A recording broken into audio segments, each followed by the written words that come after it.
വ്രതശുദ്ധിയുടെ പുണ്യവും ഐക്യത്തിന്റെ മഹത്വവും വിളിച്ചൂതിയ നോമ്പുതുറ ശ്രദ്ധേയമായി. കോഴിക്കോട് കുറ്റിച്ചിറയിൽ നടന്ന സമൂഹ നോമ്പുതുറയാണ് ഒരുമയുടെ മനോഹര കാഴ്ചയായത്. ഒരു നാട് മുഴുവൻ ഒത്തുകൂടിയ സായന്തനം. കുട്ടികളും മുതിർന്നവരുമടക്കം വേർതിരിവില്ലാതെ ഒത്തുചേർന്നപ്പോൾ ജനപ്രതിനിധികളും ക്ഷണിക്കപ്പെട്ടവരും വിരുന്നുകാരായി. അതെ, ഇത് കൂട്ടായ്മ നല്ല സ്നേഹബന്ധം കൂട്ടിയുറപ്പിക്കുക എന്നുള്ളതാണ് ഇതുകൊണ്ട് ഉദ്ദേശിക്കുന്നത്. എല്ലാ ചെറുതും വലുതും പൈസക്കാരനും പണ്ഡിതനും പാമരനും എല്ലാവരും കൂടി ഇരുന്ന ഒരു നോമ്പുതുറയാണത്.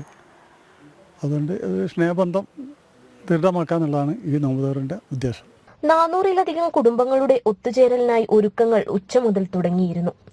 പൈതൃകത്തിന്റെ പെരുമ പേറുന്ന കുറ്റിച്ചിറ ആതിഥ്യ മര്യാദയുടെ മറ്റൊരു ചരിത്രവും കുറിച്ചു. കുടുംബ ബന്ധങ്ങൾ അരക്കിട്ടുറപ്പിക്കാനും ചുറ്റുപാടുകളിലെ എല്ലാവരെയും അണിനിരത്തിക്കൊണ്ട് ആബാലവിരുദ്ധം ജനങ്ങളും അണിനിരക്കുന്ന ഒരു ജനകീയമായ ഒരു സമൂഹ നോമ്പുതുറയാണിത്. ഇതിൽ എല്ലാ ആളുകളുടെയും കോൺട്രിബ്യൂഷൻ ഉണ്ട്, എല്ലാ ആളുകളുടെയും പങ്കാളിത്തമുണ്ട്, എല്ലാ ആളുകളും ഇതിൽ അണിനിരക്കുന്നുണ്ട്. ചെറുതും വലുതുമായ ഒട്ടേറെ ആളുകളുടെ ഒരു പങ്കാളിത്തം ഇതിൽ പ്രത്യേകതയാണ്.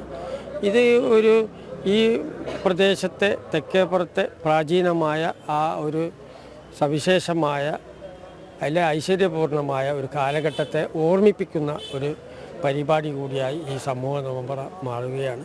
ബിരിയാണി വിളമ്പിയും കൊതിയൂറും വിഭവങ്ങൾ നുണഞ്ഞും ഭേദങ്ങളില്ലാതെ നാട് ഒത്തുകൂടിയപ്പോൾ വന്നു ചേർന്നവർക്കൊക്കെയും പെരുത്ത് സന്തോഷം.